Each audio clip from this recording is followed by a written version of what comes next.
Sierra Leone is last of 10, facing a lot of traffic to deal with onto the far turn.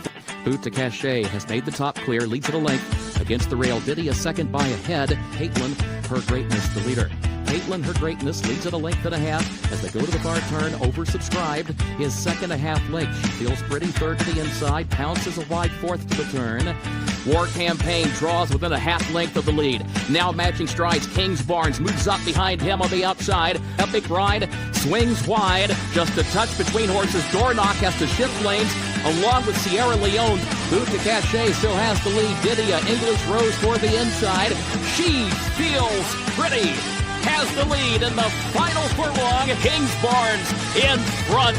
Final furlong of the Ben Ally Stakes. Boot to Cachet, 25-1 upset under Frankie Dettori. Sierra Leone comes forward for the lead in deep stretch and wins the Toyota Bluegrass.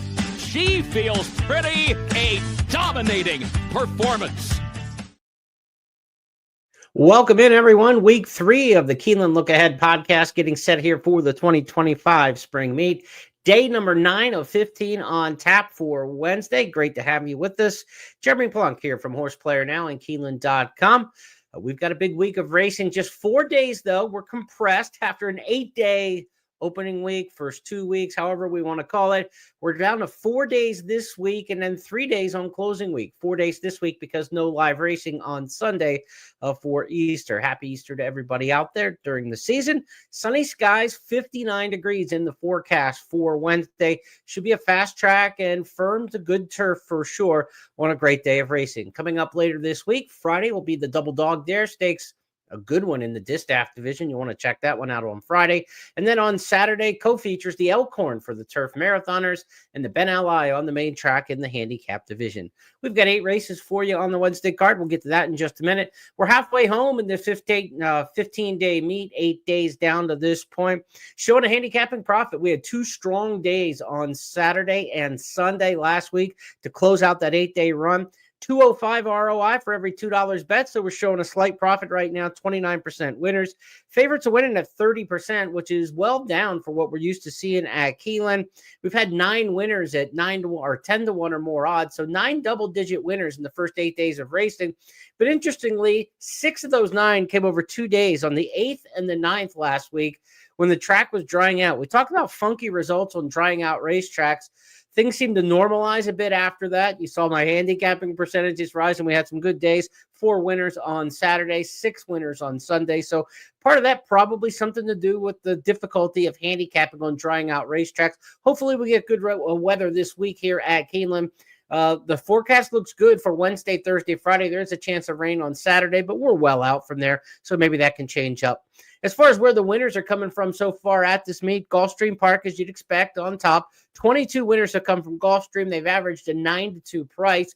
9-2 is about the average you want to see at any meet for any winner at any racetrack. That's about normal in the horse racing. So the Gulfstream winners are paying a fair number at 9-2 price.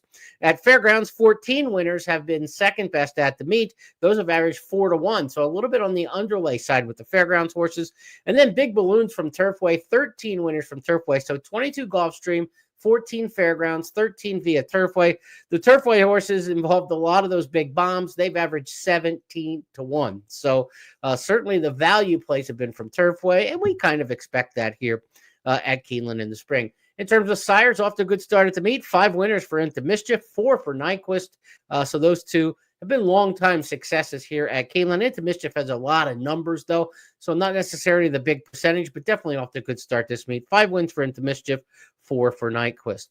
In terms of the trainers race, Brad Cox won 7 races in the first 8 days. Brendan Walsh, 5, a surprise to see him up at the top there. Eddie Keneally, a surprise with 4 winners. Wesley Ward has 4 as well. 3 of those 4 for Ward have come in the baby dashes. As for the leading jockeys, Flavian Pratt leads the way with 12 wins. The Ortiz brothers, Jose and Irad both with 10 wins, and Luis Saez got the 10 wins despite missing 2 days last week. So Saez only 2 behind the standings. He was out injured last week. Was it Wednesday and Thursday? Came back with a vengeance. So I would expect Luis Saez is probably going to win this jockey's title the way it's going because he's trending the right direction. Some news today before we get into handicapping tomorrow's card. Bluegrass third place finisher River Thames was declared not a candidate for the Kentucky Derby.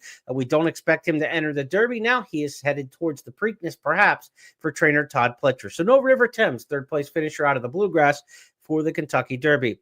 Bluegrass does have Burnham Square, the winner, and East Avenue, the runner-up, pointed towards the Run for the Roses. And right now, Render Judgment, fifth in the Bluegrass for Kenny McPeak, sits at number 22 on the selection order for the Kentucky Derby, so would need 2 defections. But you could certainly see Render Judgment getting to entry day and being on the also eligible list, or maybe into the field if McPeak chooses to go forward. So we could see as many as 3 horses out of the Bluegrass Stakes in the Kentucky Derby. Let's turn our attention now to week number 3 on this card at Keeneland.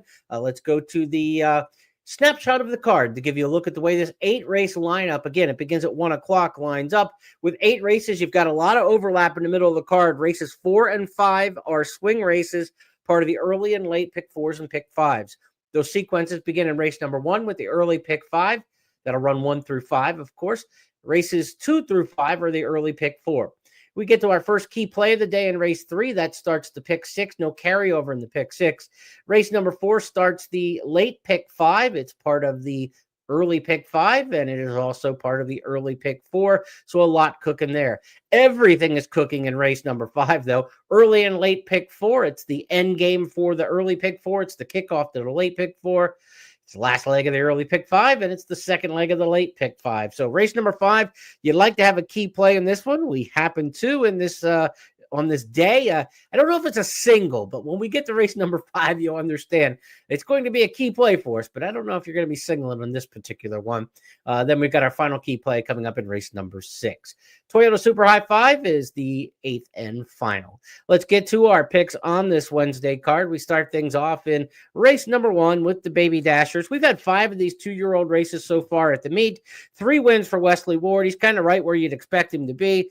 He's got one by Hootenanny in here, who's already produced the winner in the 2-year-old dashes. Vibora, the 1, is the Hootenanny in here for Wesley Ward. Ward also has another entry in this particular spot. The other Ward is the 5, Satisfied Mind, by First Samurai. I thought with that pedigree note and the fact that Hootenanny's done some good with the Ward 2-year-olds here, including a winner at the meet, I gave the edge to Vibora in here. John Velasquez rides the 1, Joel Rosario in the 5. Not a lot of tip there in terms of which one would be strongest. We'll see if Ward keeps both in. He's tend to scratch a few here at the meet. He's also had 2 winners that were the longer price of the 2 win, which has been a rarity. I think it's only happened 6 times in all of his victories here in the baby races, but twice it's happened already this meet where his longer price of the 2 happened to come in. I've got him 1, 5, and 10 in here. Purely Zen, the 10, is a horse who might be getting a lot of steam, wouldn't you say? Purely Zen picked by Tom, by Gabby, and by Kim. I've got the runner 3rd. 12-1 in the morning line. That's probably going to be a distant memory by post time. This is a filly by Authentic. Chris Davis, a good sprint trainer. Also a good start at the meet. 4 of his 5 runners here to start the meet have finished in the exacta. They've come out firing. Purely Zen, the non-Ward in here to watch. Good work out at Turfway. However, this horse hasn't worked over the track at Keeneland. Again, the vast majority of these 2-year-old Baby Dash winners have a local work at Keeneland. I like to lean towards that. We have had one this meet so far that did come up from Gulfstream, the first one of the meet, and didn't have the local workout. That one for Patrick B. and Cohen. So we'll see if Chris Davis can pull it off with the 10 Purely Zen. But 1, 5, and 10, the 2 Wards over the horse who looks like he's going to be pretty live, or she's going to be pretty live on the tote board. I think it's a chalky start to the first race. I think it's also a chalky start to the second race. So we get through race number 1 with a couple Wards, I think, probably to use in the pick 5. And then you get to race number 2. And I think we're sitting on a pretty solid favorite in here and a likely single. This is Maiden Claimers going 6 furlongs in here. And top choice in here is going to be very tough to beat. Number 6, Casilda for trainer Brad Cox. Not telling you anything special on this spot. Big class drop for this fairgrounds speedster, trying to take them all the way, probably on the front end. She's a 3-year-old filly against older horses. That's a little bit of a concern this time of year that you wouldn't want to take too short of a price, but at 6 furlongs, she gets 7 pounds in weight, and over 6 furlongs, maybe she can hold up against these older horses. None of the 4-year-olds look like they're anything, of great shakes. You would expect that if you're a 4-year-old maiden claimer, and a lot of them have had a lot of shots in here. So I also went with the 3-year-old in here, the 8, Violence's Or, as the second choice in here. 6, 8, and then the 1 in here for me, Big Earn. Big Earn is a horse who's a filly, who's a 4-year-old for Steve Asmussen. But again, she's had 7 tries already had a year layoff on her resume. She's second start for Steve Asmussen, was with Kieran McGee in Maryland. You do get Irad Ortiz riding. Maybe not a single in here. Maybe you don't want to take the 3-year-olds, but I think Casilda will be tough in here for Brad Cox. 6, 8, and 1, the way I've got it. The long shot play in here, perhaps the 9 tip tap, 15-1 for Tom Leach. Maybe it'll be Tom's long shot play of the day. Be sure to tune in to today at Keeneland, 11:30 a.m. Eastern, each racing day with Scott and Gabby. They also get Tom checking in with his long shot play of the day, Clocker report, all kinds of great information, updated track conditions on today at Keeneland. Again, on the simulcast feed, 11:30 a.m. Eastern, and streamed free at Keeneland.com. So Tom's got tip tap in there on the class drop for Tommy Drury. So we'll see what he thinks about that one on tomorrow's show. But I think it goes through the 3-year-old in here, Casilda. I just think she's a little faster than these. And again, she's got speed at 6 furlongs. She gets 7 pounds. Generally, I like to lean towards the older horses, especially in the claiming ranks, as they're kind of a little more established. But with these maidens, the fact that you haven't broken your maiden by your 4-year-old season is more of a detriment against you than it is an indictment against a 3-year-old trying to take on older. So give me Casilda in there, race number 2. Let's move on now to the third race on the card. We've got race number 3 coming up, $32,000 claimers. These are open claimers, no conditions in here, so you usually get pretty competitive groups. I've got one kind of repeating the form cycle on here that I like, but certainly got to recognize Slip Mahoney in here. Jose D'Angelo takes over the training of this one. Brad Cox had Slip Mahoney for a while. This is a horse who ran second in the Gotham back in his 3-year-old season. He's by Arrowgate. He's bred to like the track here at Keeneland. We haven't seen Slip Mahoney here at Keeland in the past, but the Arrowgates tend to run over this track and do very well. So a lot of respect in here for Slip Mahoney on the class drop. Jose D'Angelo, a high percentage trainer from South Florida. He's done well with his horses so far this meet, but it's almost a suspicious class drop on this one. Really, he's been running all big races off since August. Now, the one tip off, though, sometimes when a horse comes off a long layoff like this and drops in class, you automatically think fire sale, they're trying to get the horse claimed, and that may be the case. But who's the jockey? So do they go from a name rider to a no-name rider and somebody just taking them out because they're not really expecting a good performance or expecting the win?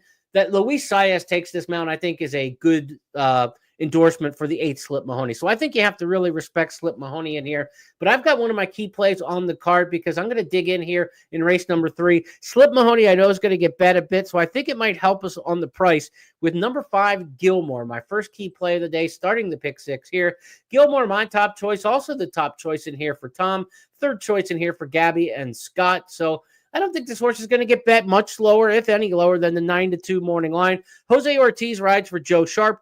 This horse has a win over the track. We talked about Slip Mahoney. We think Slip Mahoney may like the track, being by Arrowgate, whose offspring do well here. We know Gilmore likes the track, was here last year in the fall meet. It's just a $16,000 claimer, but won that day. What I like about it is that was coming off a sprint to route performance. 6 furlong sprint to the mile and a 16th, stretched out and won. Look at the running lines now. Coming off the fairgrounds 6 furlong race last time out for Joe Sharp, and now goes sprint the route, trying to repeat the same form cycle. I like that. And this horse, I think, is in a good spot. So give me Gilmore, key play, number 1 on the card. And we know this Gray likes the track here at Keeland. The form cycle matches up. You get Jose Ortiz again with 10 wins. He's tied for second in the standings in here. Give me Gilmore. He's right up there. Luis Saez. You got all the top riders pretty much involved in this one except Pratt. But Irad's on the 4. You got Ortiz on the 5, and you got Saez on the 8. So those 3 riders that all take some money are in this race, which should spread the money out, which is a good thing if you're looking to play Gilmore. I think we're going to get a more than fair price. I think anywhere in that $9 to $11 range, that would be the sweet spot. So I'm going 5, 8, and 3 for me in race number 3, my first key play on the card. Slip Mahoney, top choice in here for Gabby. The 3 is Release McCracken, top choice in here for Kim Nelson. So 5, 8, 3 across the way, pretty consistent. The 2 Gone Air is a top choice in here for Scott, for trainer Brittany Vandenberg.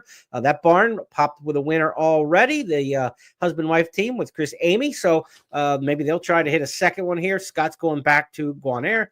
I was a little suspicious here. This horse is making another big class drop and coming off some really difficult to endorse performances. Check in with Scott tomorrow. Maybe he'll make a good case for that one at a price. So Gone Air, the 2, his top choice in race number 3. To the 4th we go. Next up on this 8-race card. This is a race here in race number 4 for claimers. Dual condition claimers. You could be non-winners of 3 lifetime or 3-year-olds taking on older horses. We don't have anybody in this particular spot who's taking advantage of the condition. You got 3-year-olds like Candyland Phil who are still non-winners of 3. So what you would like to see in a race like this with these dual conditions is you like to find a 3-year-old who's got like 4 or 5 wins and running in this race against a bunch of non-winners of 3 older horses. That would be the advantage. That's where you get the dual condition, and it's good for the younger horse because they've already cleared the condition that the older horses have to have eligible to run this race. But here you've got 3-year-olds who are non-winners of 3 taking on older horses. Why?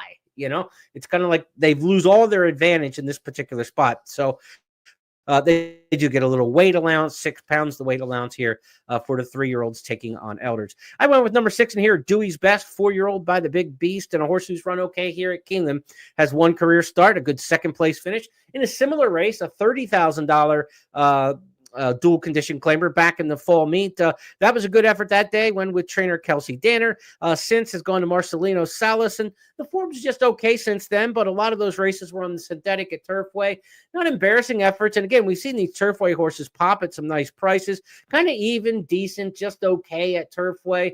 The last wasn't good for sure, but that was only at 5.5 furlongs.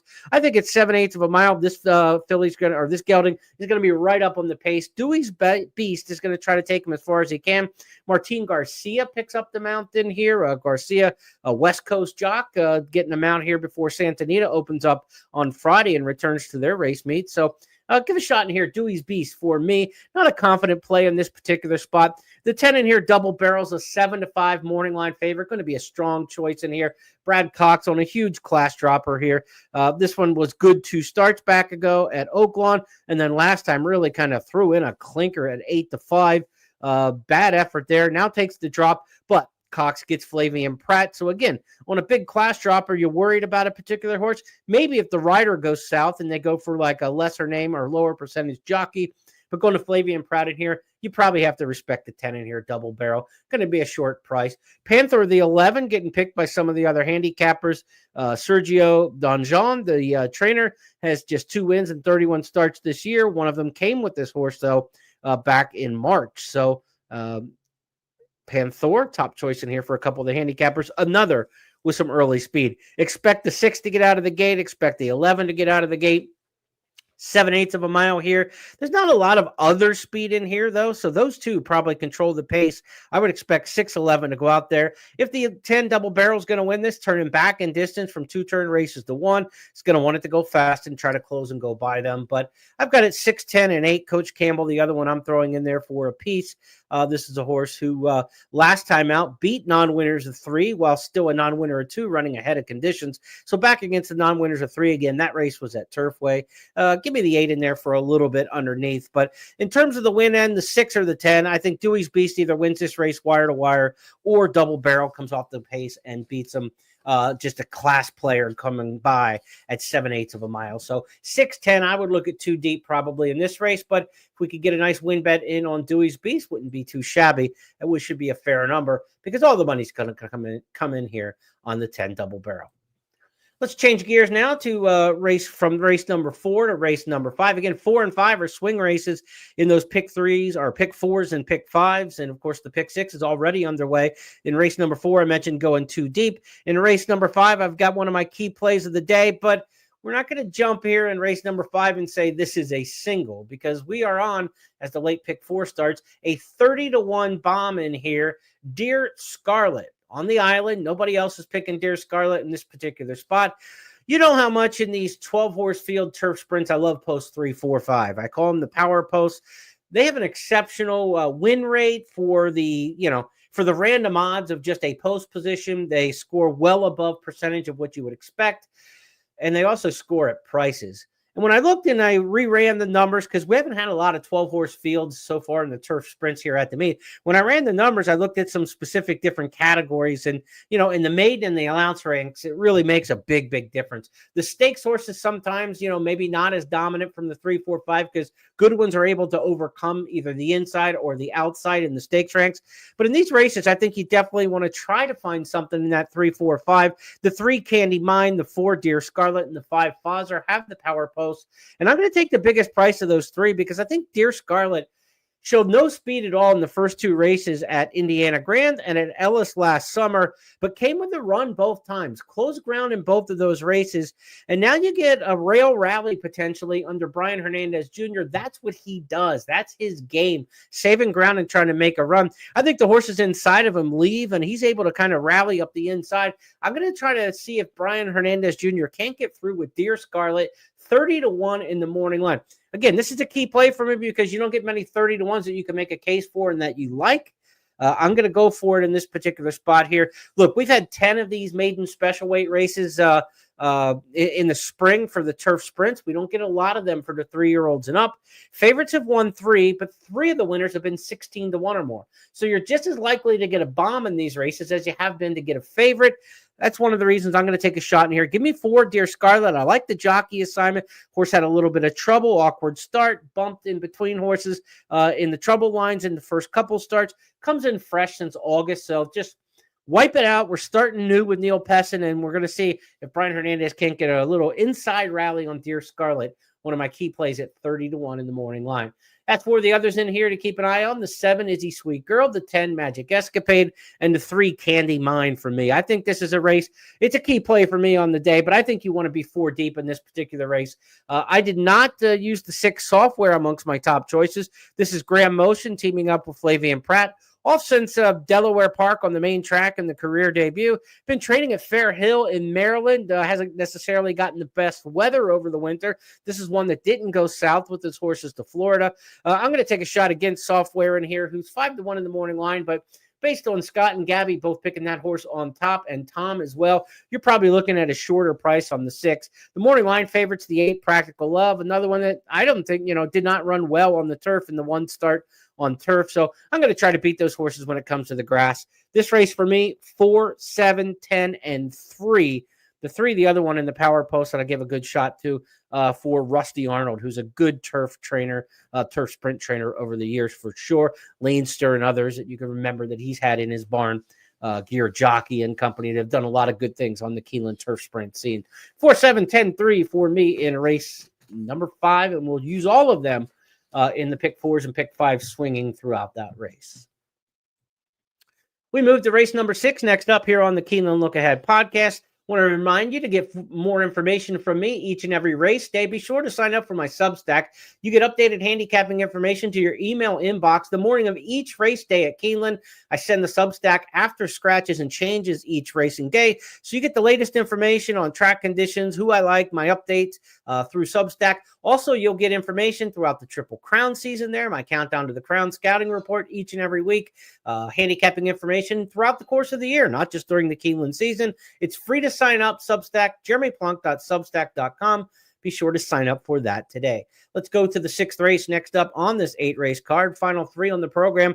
And my final key play on the program is this first level allowance 6-furlong sprint, where number 8, Trust Issues, is next up for me. Normally, I'd be giddy to have a 15-1 in the morning line, but I had a 30-1 in the race before that. So back-to-back races with long shots here, races 5 and 6. 30-1 in the 5th. 15-1 here in the 6th with number 8, Trust Issues. I don't know if this horse is going to go off 15-1, but Michelle Lovell's got one in here. I think it has a big chance. Luis Saez rides. Saez has been aboard Trust Issues twice. He got a win and a second place finish from this horse in the 2 times pairing up. Sometimes jocks just pair well with a horse. It'll be the first Keeneland start for this son of Enticed. But what I like about Trust Issues is the soiled form lines, because you might look at this horse and say he looks very inconsistent, up and down in terms of the results. But go through and look at the bad results. Synthetic tracks, sloppy tracks, turf courses. When this horse gets on a fast dirt track, he's actually very consistent. He's got a win 2 seconds and 2/3 from 5 races on a fast dirt track. We expect to have fast conditions. You get reunited with the jockey who's done well on the horse before, and an outside draw on a 6-furlong sprint, not a bad place to be at all in a field of 8. It all adds up to me to a 15-1 key play of the day. Race number 6, give me the 8, Trust Issues. As for the other handicappers here, nobody has Trust Issues, even in the top 3. So we might get that price. I thought maybe this horse will get bet a little bit more, but none of the other handicappers went that route, so maybe we will be able to hold a nice price. I don't know with Saez, though. I just can't see Saez at 15-1. So give me 6-1, and I'm very happy with this horse at 6-1. 15-1, I'm doing cartwheels, and trust me, you don't want to see me try to do a cartwheel. So I've got the 8 in here. Trust Issues on top. The 6, Augusta Melody, second choice in here for me. Comes out of a race, 4th at Fairgrounds behind Discreet Mischief. Discreet Mischief has already come back to win this meet, won impressively on Saturday for trainer Brad Cox. So the 6 is coming out of a key race in here. I think you probably use both of these horses when you're talking about multi-race wagers. The 3, Just a Freak, respecting this one with the decent work tab. On the comeback for Eddie Keneally. Keneally off to a fabulous start at the meet, and he gets Flavian Pratt to ride. That's not a normal pairing. Top jockey with a trainer who's right there near the top of the standings with 3 winners already at the meet. Just a Freak, 4 winners, in fact, for Eddie Keneally so far through the first 8 days. So the 3, Just a Freak, needs to be respected in here. The 5, Dariush, has a debut win at Fairgrounds in a decent time. 111 flat, was 1-2 that day and meant to win. We'll see if this one can make the natural step up in class. 8, 6, 3, 5, the way I've got it. When you look across the way, 3, 6, and 5 are the other horses picked on top by the handicappers. Would you go 4 deep in this particular spot? You could, but I kind of think 2 deep will get you home. 8 or 6 would be the 2 in here that I would lean on heaviest. You get Saez, you get Irad, and again, the 6 coming out of a really nice race last time out at Fairgrounds, second off a long layoff. Should be a good spot in the form cycle for trainer Brittany Russell out of Maryland. How's that? 40% second off the layoff, according to DRF. 8, 6. Take the price play, take the 6, and try to just get by this leg 2 deep. And this is a good gambling race. Trust Issues, if you can get this exacta in with the 8 and 6, I would box it and go both ways in here. Also play some combinations, 8 with the 3, 5, and attack this race. This is a good betting race, race number 6 on the card. And certainly even at 6, 7, 8-1, you want to get win money on Trust Issues. Let's go next to the 7th race on the card. This is our co-feature. And again, we've got another 5.5 furlong turf sprint in here. And when you look at the allowance races and those 3, 4, 5 power posts, it is a tremendous, almost over 50% of the winners in turf sprint allowance races with these full fields. 50% of the winners come from post 3, 4, 5 at an average of somewhere around 8, 9-1. It's a really good number. They should win 25%. They've got 3 of the 12 posts, 1 out of 4 on random chance. If you even move it up and say, okay, well, they save a little ground versus the outside post, maybe you bump it up a little bit, but you don't get to 50% unless there's an advantage. And I think there really is. So in this race, 3, 4, 5, number 3, Latin Fever, number 4, Elegant, number 5, Codillard. I think those are the 3 that you try to look at and evaluate and start your handicapping there. I'm going to take a shot in here with number 4, Elegant. Elegant 6-1 in the morning line. First time in the East Coast for this one, or in the Midwest. Of course, not East Coast at Keeneland. I know that. Rudy Brisset, Flavian Pratt, the French Connection teaming up here. Former Bob Baffert trainee coming out of the races in Southern California. Was a decent turf sprinter out in Southern California. A couple decent races in amongst the turf sprint scene, including a maiden breaker on the traditional 6 furlong course at Santa Anita back in 2024. Elegant, a proven turf sprinter. I like this one coming east by Omaha Beach. Again, you get Pratt. You get a great post in here. Give me the 4, Elegant on top. I think the 2, Tales of the Heart, has to be respected in here, though. Tales of the Heart with grade 2 form in England. This horse is Group 3 placed. This is a very classy individual out of the Ralph Beckett barn, now with Bill Mott. First time in the U.S. off since August. Not worried about a layoff whatsoever. Elegance coming off a June layoff. Tales of the Heart coming off an August layoff. Does not bother me one bit in a turf sprint. And the 5 Cotillard, another one, in that one of those power posts coming off a long November layoff. I've got this one 4, 2, and 3, Latin Fever to the 3. First time in the U.S., all since July, but Mark Casse takes over this one. Irish debut winner at first asking at 80-1. They didn't know anything at Leopardstown in that race back in July. You're not going to get 80-1 on Casse and Giroux here, but I think you might get a fair price on the 3 Latin Fever. But really like the 4 in here, Elegant. Going to trust the 2. Even it's a little tougher post down in the 2 hole. You kind of get the field come down on you if you don't get away there well. Junior Alvarado named in the saddle. He's coming back off injury. So Junior Alvarado, a shoulder injuries, had him sidelined for the last couple of weeks. Missed the missed the Florida Derby and his big mount there, but on Sovereignty. So Junior Alvarado, glad to see him back. He's on the 2 in here, Tales of the Heart. I've got Elegant on top. You might want to get a little bit of coverage in here. I had it 4, 2, 3. The 12 and the 9, also horses that you have to respect. The 12, Big Trouble. Greg Foley's got this one coming off a couple stakes placings last time on a big class drop coming out of the races at the fairgrounds. You get Jose Ortiz to ride. And then Irad's on the 9, Saturday Flirt. First time return to the U.S. This horse ran at Keeneland last year, won over the turf course in the debut in April, then went to Royal Ascot in the Norfolk Stakes. Didn't run well there, but comes back. Wesley Ward, Irad Ortiz, blinkers off, Lasix for the first time. Certainly respect the 9. I think you can go deep in this race. I think there's definitely some spots in here to spread your wings. I've got it 4, 2, 3, 12, and 9. 5 deep in this particular spot. But again, on the win end, give me Elegant, 6-1 in the morning line. If we can get Flavian Pratt from a power post with a horse with some Southern California turf sprint speed, I think this is a good play in here. But I want to get more coverage if I'm playing in the multi-race wagers late in the day. We wrap things up in race number 8, the finale on the card, Toyota Super High 5 in this particular spot. I think this one's pretty formful in here. The 1, 6, and 5 I think are going to take the most money in the race, and that's just the way I've got them lined up. And if you look across the way, 5, the Real Silver Lining, the 6, Sally Surprise, also top picks in here for Scott, Tom, and Gabby. We'll do it live. Top choice for Kim Nelson in this particular spot. Again, that one at 7-2 in the morning line. So none of us are getting too far off the page here when it comes to the morning line. The 1, Princess Olivia, is my top choice with the local experience and a win. Has a win and a 3rd and 3 starts here at Keeneland. And this is a horse who always gets bet 3-5, 6-5, 8-5, 8-5, 6-5, 4-5, 3-1, and 9-5, all in the last 10, 12 starts. This could be a time when we get a little bit better price on the Eddie Keneally trainee, 9-2 in the morning line. 9-2 would look like a song on a horse who's getting bet all the time like this. Last time she won at Keeneland in a non-3 condition, she was 8-5, won here in October. You get Saya, speed from the rail. Keneally's barn doing well with 4 wins. Give me the 1, Princess of Olivia. Remove a lot of the variables. Just go from the rail, see how far you can take them, but there is a lot of speed in here. The 1 can go, the 2 can go, the 4 can go, the 5 can go. If there's going to be a closer in this race, maybe it's the 6, Sally Surprise, being able to sit just a little bit. This horse doesn't come from far off the pace, but has been able to stalk and pounce. And certainly when you look at the 6, Sally Surprise, 6 wins in 26 starts. That's not a bad percentage at all for a 5-year-old claiming sprinter. 6 out of 26 is a pretty good win mark. So 1, 6, and 5. The 6 is probably the best finisher in the group where there's a lot of speed. So give me one of the speed horses, Princesses of Olivia, the 6, Sally Surprise from off the pace, and maybe try to get through this one too deep. The 5, the Real Silver Lining, is going to take a big class drop. We will see how that works out. There is a silver lining, I believe. I said the Real Silver Lining. There is a silver lining.